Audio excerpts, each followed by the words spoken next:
and very delicious. And we're finally live on the webinar, and we're welcoming Patricia. I'm so glad that you're here with us. Hi, everybody. Hi, Patricia. I see a lot of Christmas red. Yeah, yes. Well, we're going to have a chance to talk a little bit about our Christmas spirit and the books that we personally have written, and also the ones that we want to recommend to the rest of our guests tonight. So hopefully we're getting some people logging on since we just hit 7 o'clock, and I want to welcome everyone, our guests and our fabulous authors. And as you log on, I'm seeing that we're getting a few people. As you log on, look down at the bottom of the webinar window here, and you see like a little chat icon. Everybody can just click on that and then say hello and tell us where you're signing in from, so that we know kind of a little bit about who's watching and where they're coming from. We've got Canada, we've got Oklahoma, we've got Bayport, Minnesota. Those are my people. Anyway, so tell us where you're coming from, and then we will talk a little bit about the authors that we have with us tonight and have a little introduction. So let's start with Patricia, if you don't mind. Are you okay starting? Sure, that's fine. Good. And let's talk about, first of all, how about just tell us a little bit about you, where you're from, your latest book. And I have to say, I've been fangirling about this book all over social media, and for very good reason. So we want to hear all about that. And then you can just share with us a little bit of what you've got for Christmas spirit tonight.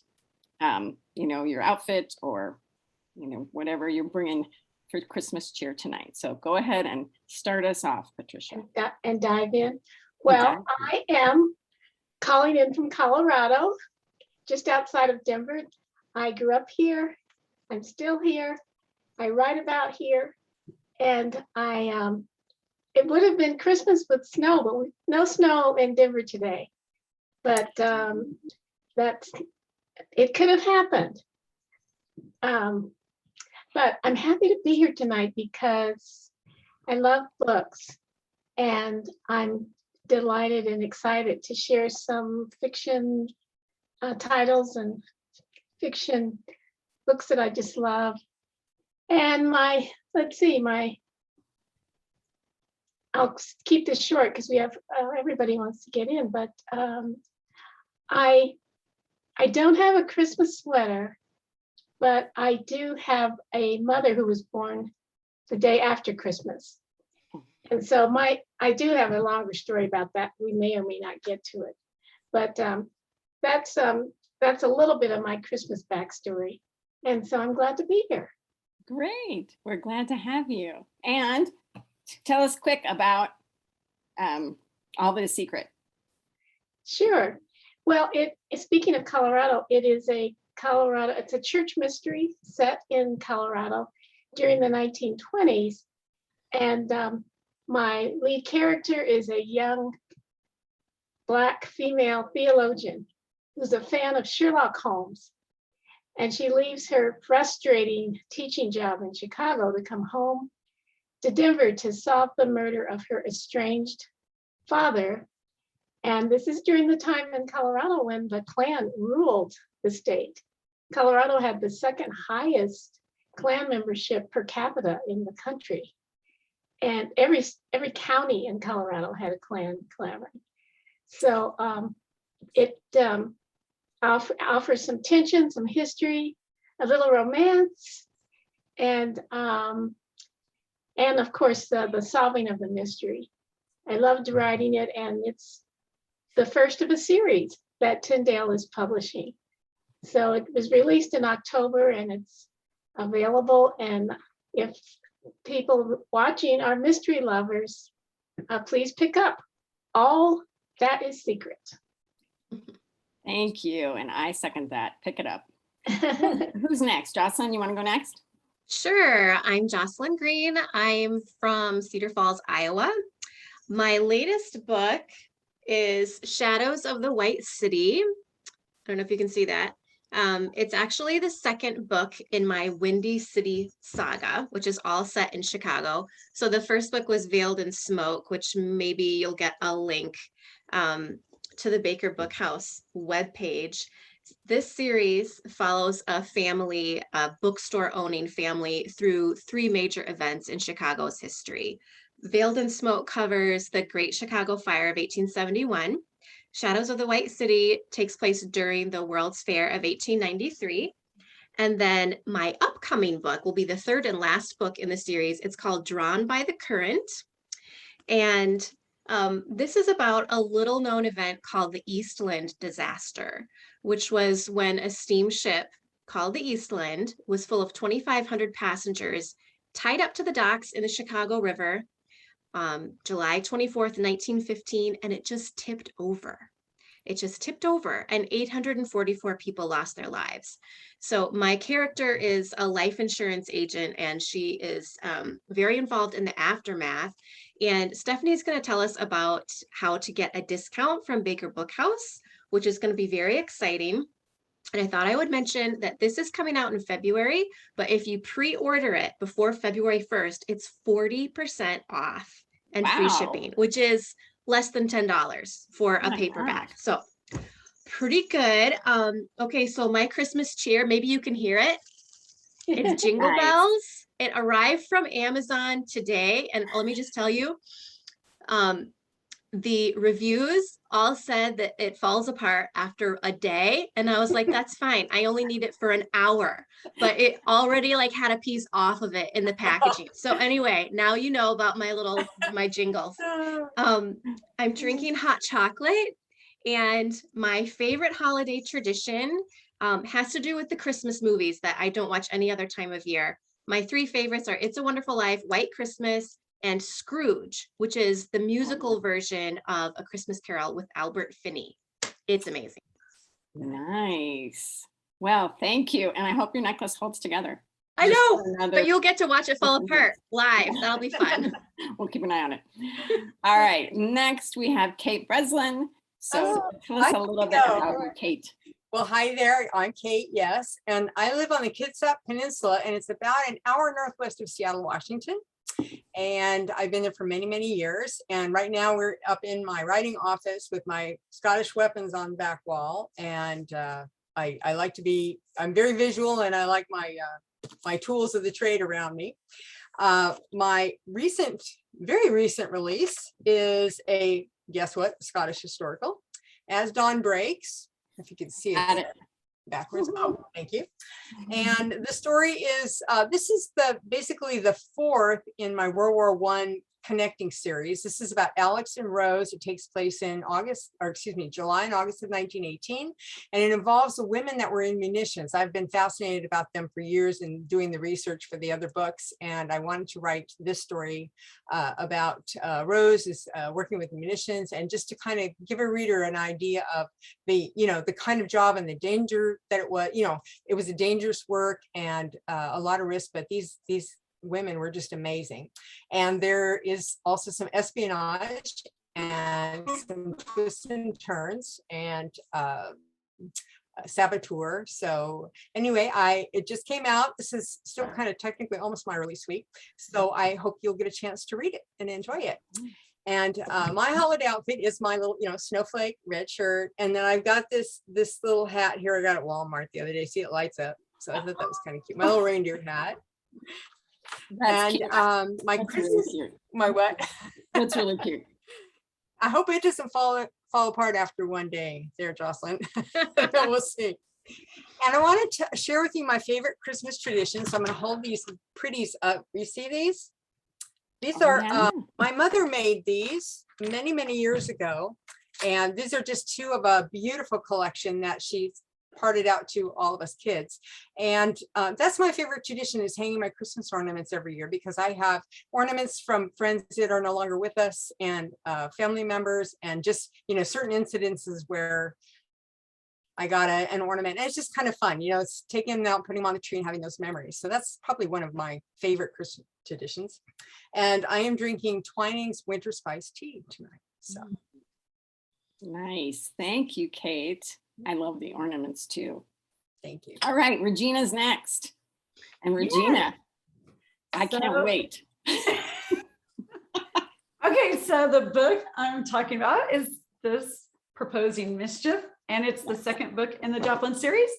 The first one is Courting Misfortune, which they let me pick the titles. I got to keep my titles, so I'm excited about that. But this one is actually, it comes out in December. It's the only copy they mail me. If y'all don't know this, I know my author friends here know this. They mail you one copy first, you know, so you can have it.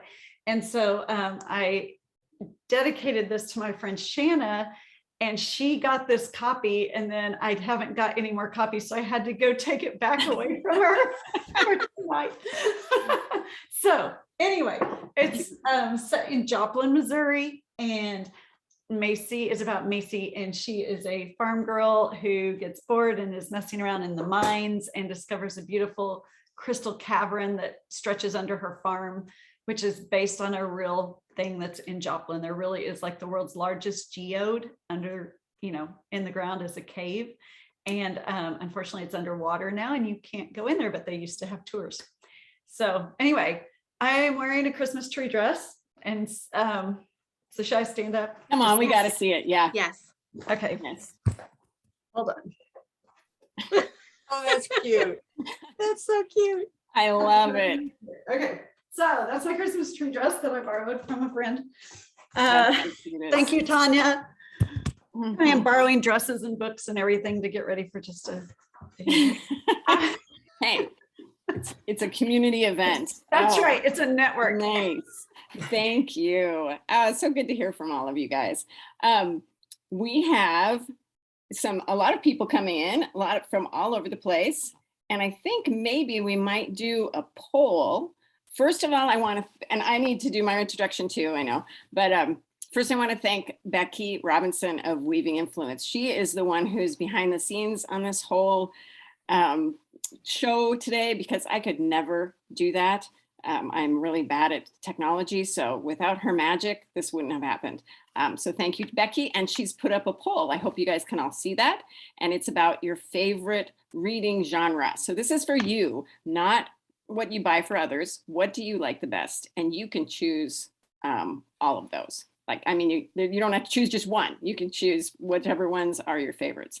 So go ahead and answer that poll, and we'll find out what people are reading and what their favorite books are. So I am Stephanie Landsem. I'm from Minnesota. I have my Christmas cheer here with my kitty cat jacket that I was talking about earlier, but you might have missed it if you logged in a little later. But this is my special jacket that I wear at Christmas. Every year on Christmas Eve, after we come back from church, I put it on, hoping to embarrass my children. But instead, they love it and they actually want to steal it from me. So I have to put it under lock and key, and like nobody gets the kitty cat jacket. So that is my Christmas tradition. My latest book is In a Far Off Land. It also is historical fiction. I think we're all pretty much historical fiction. Some of us have a little more mystery in our fiction, and some have more romance. But this is kind of all of that. It's mystery, romance, and mercy set in 1930s Hollywood. So it's about a girl who runs off to Hollywood to save her family farm and kind of prove herself as a good daughter.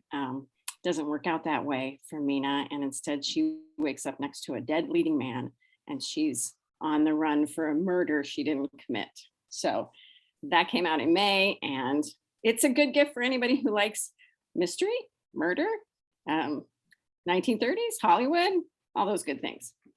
Oh, we have our results. So the results of the poll. Can you guys see those, or is it just me? I could You see can see them. them? Historical fiction heavy on the romance. What a surprise. Historical fiction light on the romance. Equal. Mystery, suspense. What? Nobody likes fantasy or science fiction? All right. Well, with that done, let's get down to some book recommendations. So everybody has a few books that they want to recommend, and we will start again with the same order. It's kind of like speed dating with books. So tell us about the book. a quick synopsis, and who do you think it'd be best for? So we'll start with Patricia. Okay, I know you have some good books. I'm going to start with one of my favorite books in all the world. I hope everybody can see it. It is by Alan Paton, who's a South African writer, and the book is called Cry, the Beloved Country.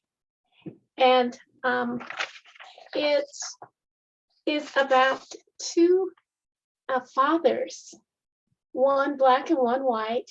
One is a Zulu Christian priest, and the other is a white landowner.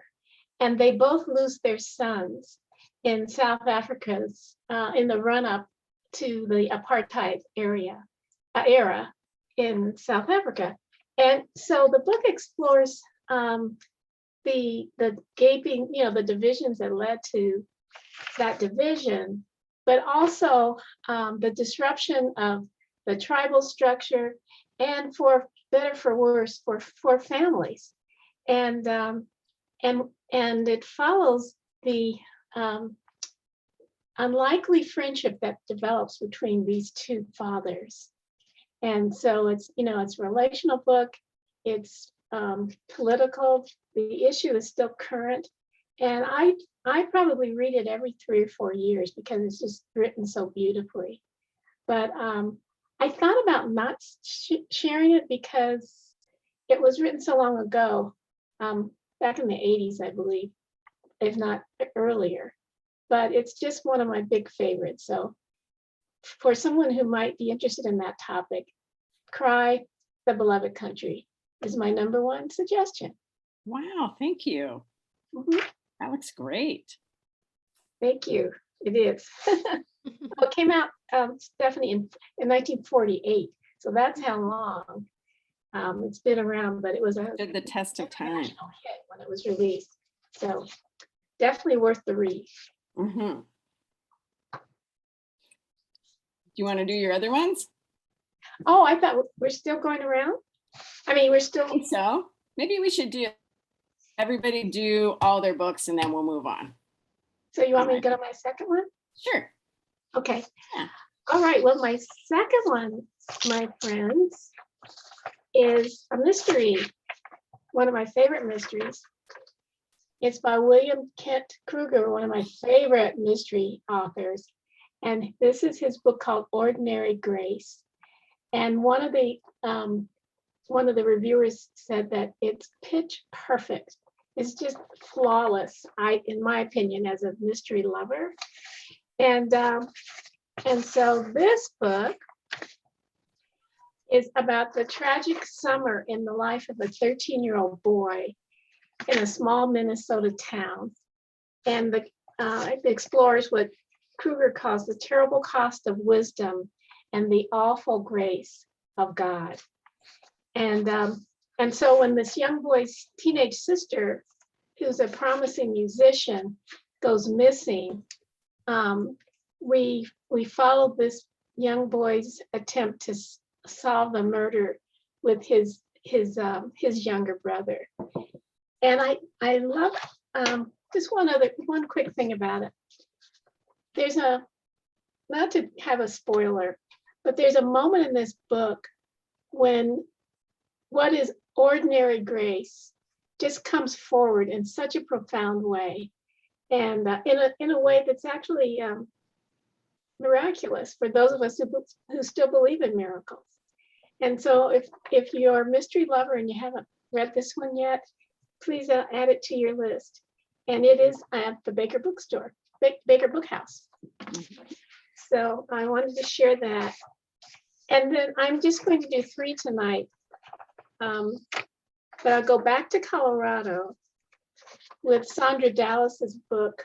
And I can't tell if these covers are showing. Yeah, I can see them. Called Tall Grass. Actually, Stephanie, here's the book itself. Called Tall Grass.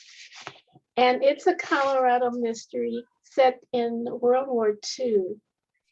And a family's life in a small town is turned upside down when the government sends about 7,000 Japanese Americans to their small town during the during the internment period in our history. And about the same time, a young girl in town is murdered. And so suspicion turns to the Asian newcomers. And so the lead character in the book is another 13-year-old, but this time it's a girl. And so she has to find out if the things that her father told her about life being good and fair are actually true. And so I love one of the reviewers that said that it's an exploration of the hardest and the softest parts of the human heart. And so it's one of my favorites because it is a Colorado story. And for people who may not know that much about Colorado history, or even about the internment time during World War II, it's a wonderful entry into that drama and that story. And I'm happy to share it tonight. Oh, that sounds great. Thank you, Patricia. Those are all really good books. The only one I've read is Ordinary Grace, and it was fantastic. I have to say, it was flawless. Before we go on to Jocelyn, I forgot one important thing. I wanted to make an announcement about the Baker Bookhouse discount that they gave us for all of you that are watching and taking notes and trying to decide what you want to buy. Not all the books that we're recommending tonight are going to be at Baker, but a lot of them are. And they have very generously given us a 30% discount code for anyone who's at our party tonight. And all you have to do is order them online, and the discount code is Spectacular30, and you get 30% off, which is really great. Now, I think Baker Bookhouse is free shipping for orders over $50.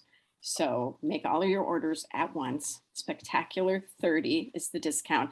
That discount is only valid for books that aren't already discounted. So they do have some that are on sale right now. So if it's already 30% off, then that's what it is.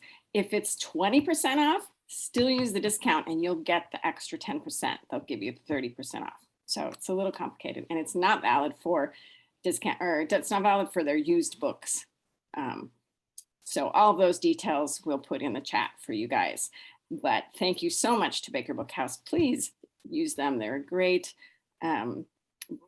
bookstore for those of us that write Christian fiction. They're super supportive, and they're always willing to help us out with stuff like this. So that's Baker Bookhouse discount.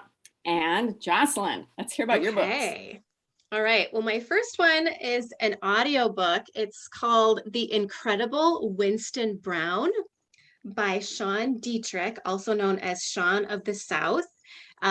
This is historical fiction, but it goes deep into character development. And I am not spoiling anything that's not on the back cover to tell you that Winston Brown is a 52-year-old man who is dying, but it's not sad. It's just like the most beautiful book about this small town and the relationships in it. And there's a bunch of baseball. I'm not a sports fan, but apparently baseball is a magical thing. Oh, and also I started listening to this again today as I was wrapping presents, and the dedication is to Jocelyn, of course, because she gets me. That's not me. Oh, It's not me. That's an unusual name, but I just wanted to make sure that you knew that's not me. All right. My second one is The Nature of Small Birds by Susie Finkbeiner. So for those of you who said historical fiction light on the romance, this is about Operation Baby Lift, which took place during the Vietnam conflict, when 3,000 Vietnamese children were airlifted out of Saigon to be adopted into Western homes. And it's about the adoption of one of these babies and her growing up in an American family in Michigan. And just, again, really wonderful character development. So good for anyone who likes a good historical novel that doesn't necessarily have romance in it, but it makes you feel. And especially if you have any adoption in your family, in your circles, that would be an excellent one. My third one, I have 4, is The Barrister and the Letter of Mark by Todd M. Johnson. I endorsed The Nature of Small Birds too. I forgot to say, but I endorsed this one and I should just read it. Okay, that'll make it easier for me. It combines the intrigue of John Grisham, the vibrant world of Charles Dickens, and a mystery worthy of Sir Arthur Conan Doyle. This richly historical and lively paced story has all the makings of a modern classic. And I believe that. It's really good. So it would be good for the men in your life. So would the incredible Winston Brown. But women, I mean, I'm a woman and I love these books too. So it's, you know, both genders, we can all enjoy. All right, so for those of you who love the romance, Tidewater Bride by Laura France. This takes place in Jamestown. After the first really hard winter, but it was inspired by the story of Pocahontas and John Smith? Oh my gosh, Laura, I'm so sorry if you're watching this. But this tells a story that we don't really delve back into the 1600s in Christian fiction all that much. And so this is great for romance lovers and for history lovers because you get both. So those are the 4, and it was so hard to narrow it down to just 4, but we're just going to leave it there. Those are all really good choices. I Thank think you. I've heard great things about every single one of those. Good. So, nice. All right, who's next? Kate? All right, I'll give it a go here. I hope I have a pretty good selection here of genre, pretty much. The first one I want to show, because I do have a copy of this, is Karen Wittmeyer's Under the Texas Mistletoe. And I think it's just a wonderful holiday book. She's got 3 stories in here. The first one is a darling take on the classic Christmas Carol. And I love that the hero's name is Ebenezer.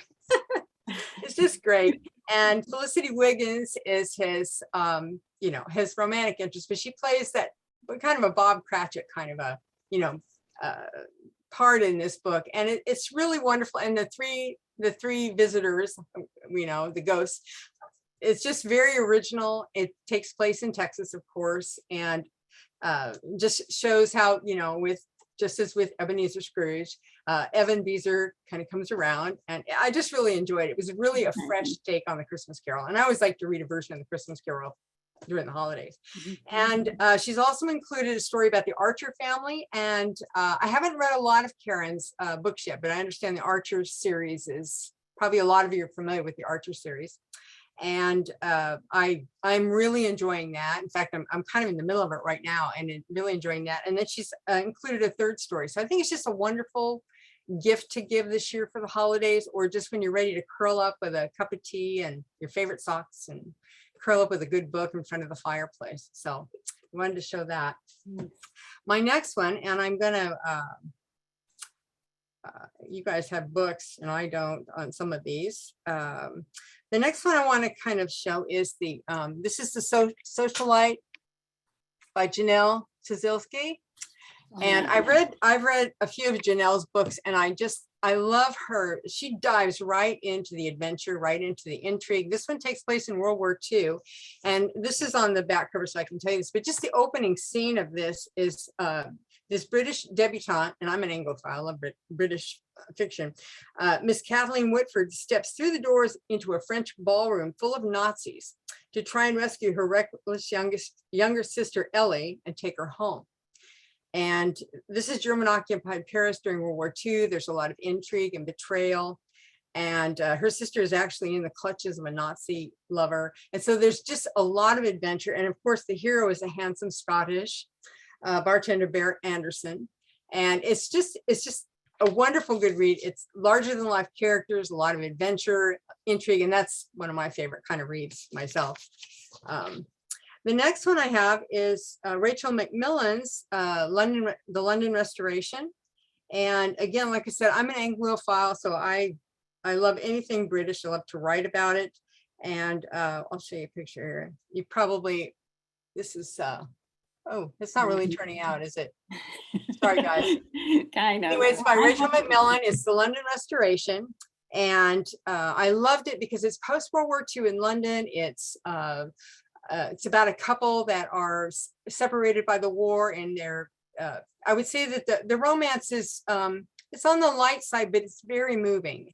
This couple trying to work back toward each other, after the scars of the war.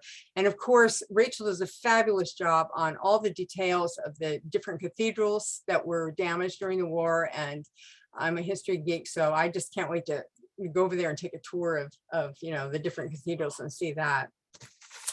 So I was very sad. And by the way, she's got a sequel to this book with Simon, who's one of the characters in the book, and I believe Sophie. It's called The Mozart Code, and it will release in March. And so I'm very excited too. I've got a copy of that pre-ordered because I want to continue the adventure here with that. The next one I have is Rachel Fordham wrote A Lady in Attendance. And I love this book. It takes place, I think, in the Midwest during the 1800s.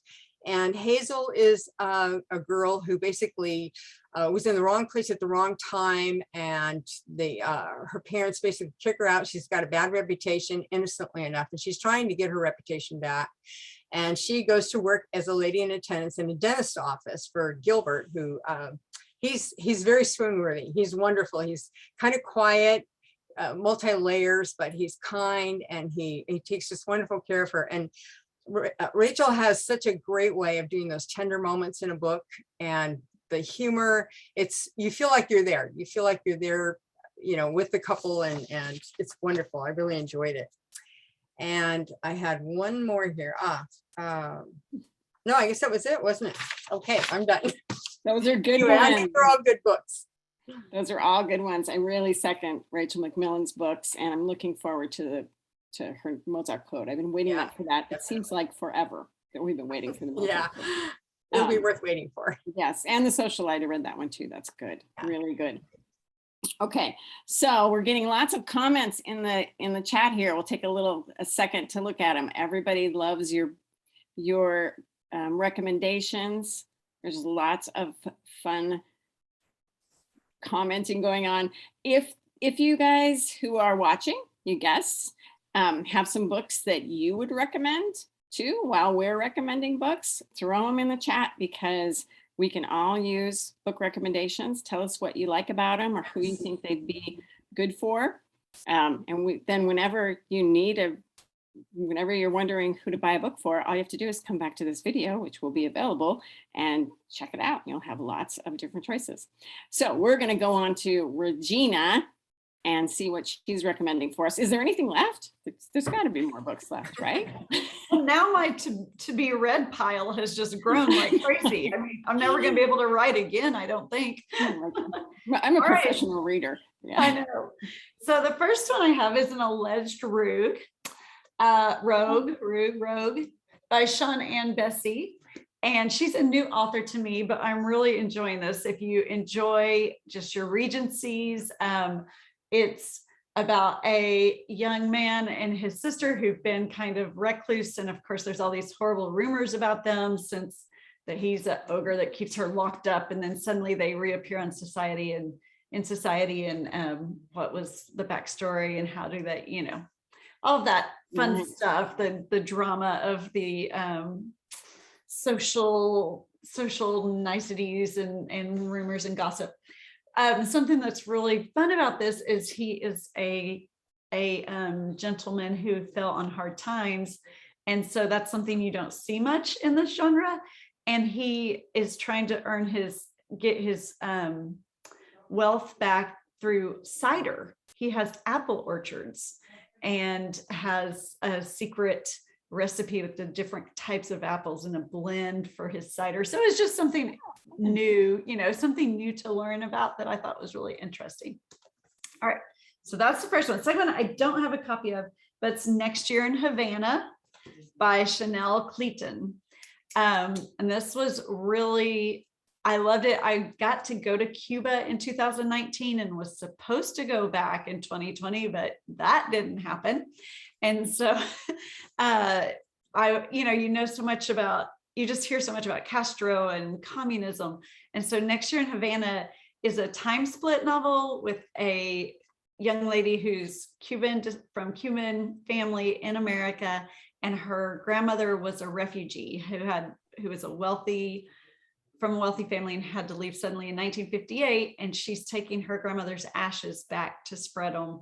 And there's a love story that unfolds between the current day protagonist, and then also she's finding her grandmother's letters and discovering that her grandmother had a love life there too, and kind of digging up all those facts. And so it's really just a beautifully written. I recommend it for book club lovers. It's kind of that book club type of book with a lot of discussion possibilities, and then too, you learn a lot of history. And she was very good about, one thing I appreciated was she had main characters from all these different political parts of the story. So you had the revolutionary who thought he was doing a nice thing. You had the rich, you had the poor, you have the Cuban Americans now that hate Castro, and and so all these different things. So it was really educational too, as well as a beautiful story.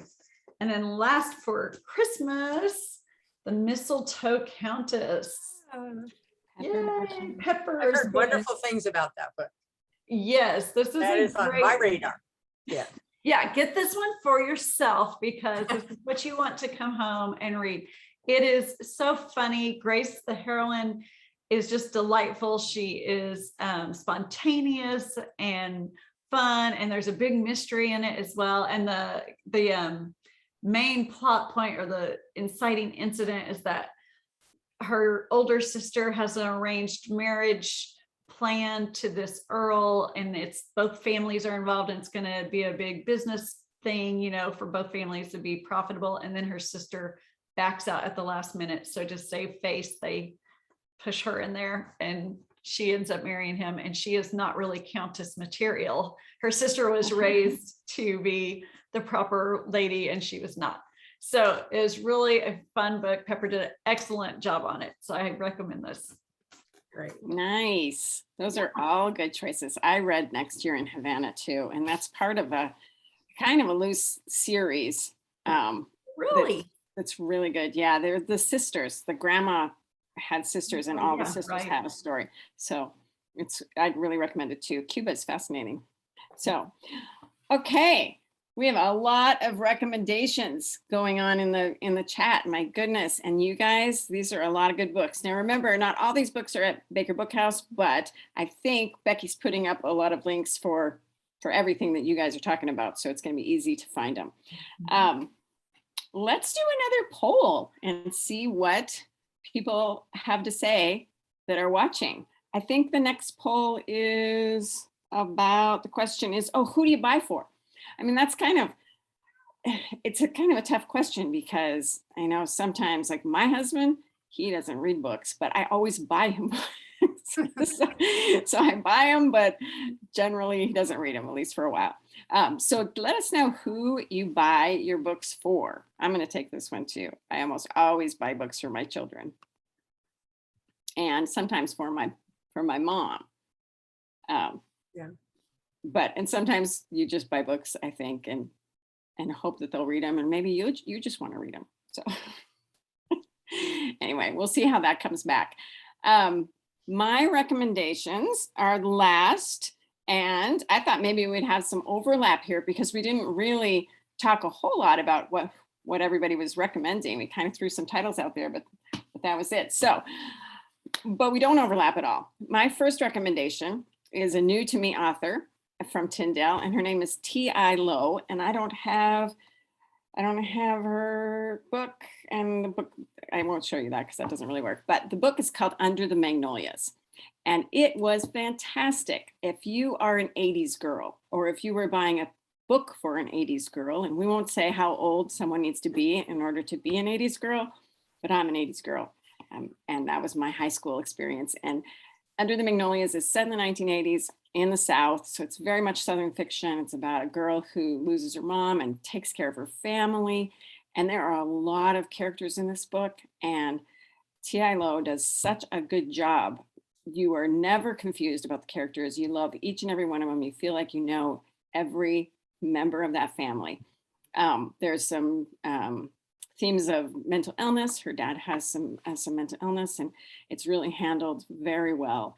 And it's just a great story about resilience and coming of age. So I highly recommend Under the Magnolias, and that's at Baker Book House. And we have the answers. What do you guys think? Spouse, children, parents, friends. Yeah, that's about me too. I always give my kids books. So, my second recommendation is, I'm trying to remember now because I don't have it on my desk. Oh, it's Patty Callahan's book. She has a lot of good books out right now, but I really, really loved Finding Mrs. Lewis. So this is a story of Joy Davidson, the woman who ended up marrying C.S. Lewis.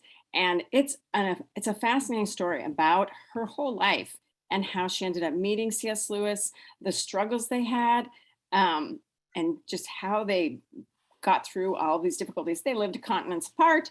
They were different religions. She was an atheist for a long time. I mean, it's amazing that they got married. And it's just a beautiful love story. And she's a very flawed person. Like she was not perfect in any way. And Patty does a great job of showing all of her weaknesses and her flaws. And you still end up just loving her. And it is, let me tell you, a tearjerker at the end. Like I was bawling, crying. So if you like the sad ones, but that make you feel good, and who doesn't love C.S. Lewis, then I would highly recommend Finding Mrs. Lewis. And then my last one is not at Baker Book House, and it's for those very, very few people who like science fiction.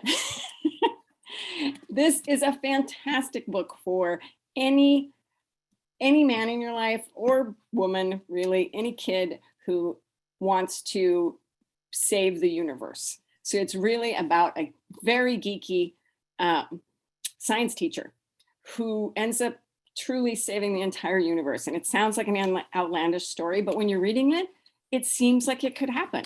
Like it's so well written that you're like, yeah, I could see this happening. And it's fascinating and just great character building, lots of science stuff about space. And I'm not a scientist, but by the time I finished that book, I thought that I understood physics. Like that was how good it was. So Andy Weir, it's called Project Hail Mary. And it is really fantastic. This I bought for my husband. He has not read it yet, but I'm still hoping that he would. Anyway, those are my 3 recommendations. And I think we're kind of finishing up here. Let's see if anybody has any questions for our authors in the chat. So if you've got some questions, or if you guys, the authors, have anything more to say about buying books for the holidays, you can go right ahead and jump in. I will just point out, I forgot to tell people, I did put it in the chat, but The Nature of Small Birds, in addition to being 30% off through Baker Book House for the month of November, along with your book, Stephanie, In a Far Off Land, these 2 books are $1.99 as ebooks, wherever you buy ebooks. So there you go. Right. Thank you for reminding us of that. Yeah. Is there any way to give an ebook, a good way to give an ebook as a gift? Has anyone found a good way to do that? Yeah. I mean, like, how do you wrap it? How do you present it? You don't. That is part of the beauty of it, right? Okay. So what I've done is just like do a nice card, and then when they read it, say, check your email, you get this book. Okay. It's I like fine. that. It's fine. Well, all right. Well, I think that's a great recommendation then. And yes, I know Far Off Land is also $1.99. There's a lot of good books in November for $1.99. Yeah. So I'm sure I'm missing a lot. So have you ever bought a book for someone for Christmas and not read it before you gave it to them? If they requested it. Yeah. Okay, here's a good one. A good question. We'll see if if anybody has an answer to this one. What's the best book you ever got for Christmas? You ever get a good book for Christmas from someone that you didn't expect? I did. I got a few years ago, I got a book on old world maps. It was a huge illustrated book. And my husband found it for me. And he found it in a thrift store of old books, rare old books. And I hadn't even really asked for it, but he knew I'd been poring over maps and, trying to piece together a story that was, 200 or 300 years ago. And so that was really, really nice. Yeah, that's perfect. He knows you. Yes. That's a great gift when your husband knows you and gets you something like that. Awesome. Yeah, I think I got a book from my son. He likes to go to the old bookstores too, and he loves to buy poetry. And I'm not much of a poetry fan, except for Robert Frost. And a couple of years ago, he got me this beautiful book of Robert Frost poems, and I still love it because it was so sweet of him to remember that is really the only poetry that I enjoy. I should do more poetry, but I just don't. Let's see. I think we're going to close up now here. I think we have a lot of recommendations in chat. We've got a lot of people answering our questions. It's been so fun to talk to you guys. We're going to do one quick final question. But before I do that, I'm going to thank Baker Bookhouse again for the discount. Check the chat for the discount, Spectacular 30. I personally am going to go and make a huge order. That discount is going to be good until Saturday night.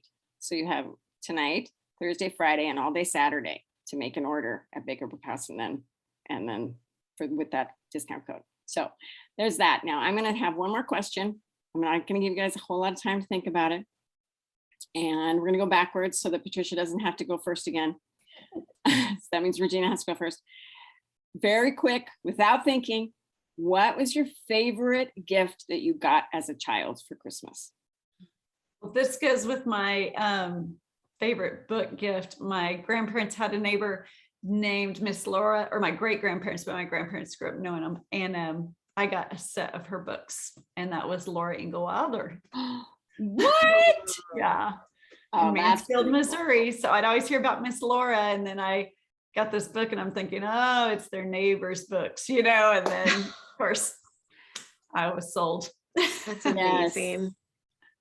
Okay, good one, Regina. All right, Kate. Well, speaking of books, I used to read Nancy Drew. I used to just gobble up Nancy Drew all the time. And I remember for Christmas, my Santa got me a whole set of Nancy Drew books. And I think I had close to 60 or 70 in my bookshelf. And some of them are really old, but these were the newer ones, with the yellow spine on them. And I was just in heaven. It was great. And I think, that kind of rubbed off on me just because I love to read and write, intrigue and mystery and things, because, Ned and Nancy, they were always solving mysteries. It was wonderful. Oh my gosh, that's a good one too. Mm. Who's next? Jocelyn, best Christmas gift as a child. Yes, the one that I remember most vividly is a dollhouse. I just remember running down the stairs because I must have gotten a glimpse of it and feeling like I was flying or just floating. And I remember seeing my nightgown kicking out in front of me. So I wish I had a lovely literary story, but it was a dollhouse. The wow factor. Yeah. The dollhouse. Well, that's a cute one though. And Jack and Patricia, what is yours? Mine was my first typewriter, Remington typewriter from my dad. And it was that blue plastic. I don't know if anybody's old enough to remember typewriters or the Remington brand even. Oh, but I still have it in the basement. And I think there's a picture of it somewhere on my website. And actually this conversation about our memories from childhood, it's really, making me a little weepy because, Christmas, well, the holidays have a lot of mixed feelings for a lot of people. And so we're in the spirit of joy tonight, but you know, I miss my parents. Yeah. And when I think of my dad buying that typewriter for me before he knew, and I knew that I would be a writer, it just really touches my heart. So thank you for that question. I really Aw. appreciate it. That's a beautiful story. You know, the typewriters are, they're just really quick, they're really trending again. There are a lot of people that are, and I have writer friends who are writing their stories on manual typewriters again. So Patricia, you may have to pull that typewriter out. You never know. Yes. I'd love to see a picture of that typewriter. Yes. And that's really meaningful. You know, I read that You know, Tom Hanks has a huge collection. Tom Hanks, the actor, oh has yeah. a huge collection of manual Yes. typewriters. So, Oh. you know, it is trending right now. So thanks for I'm that. sorry, question. I would never make a deadline if I had to type on a typewriter. That would just not happen. I rely on that delete key so badly. Yeah. Just, and how hard you had to punch the, Oh, yeah. oh no. Okay, well, yes, and my memory isn't probably quite as sentimental, but I was a real horse lover when I was a kid, and I never did get a horse for Christmas. I didn't get my pony that I asked for every year. But one day, one Christmas, I did get Marvel the Mustang. And I don't know if you guys remember Marvel from way back. This was the 70s. It was a little plastic Mustang. And I love that thing so much that just a few years ago, my sister Rachel found one at a garage sale and she bought it for me for Christmas because she remembered how much I loved my Marvel the Mustang. So I have one now. I mean, what am I supposed to do with it? But I have it. Anyway, well, thank you all for joining me tonight. I think we've gone through a whole lot of books and have some great recommendations for all of us and for me. And I just want to start reading and send in my order. But thanks for coming.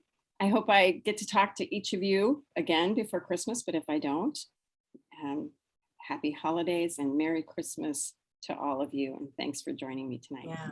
Happy holidays and Merry Christmas to you too. All right. And thanks to all our guests who came. And we appreciate you. And to all a good night. And to all a good night. Thank you. All right.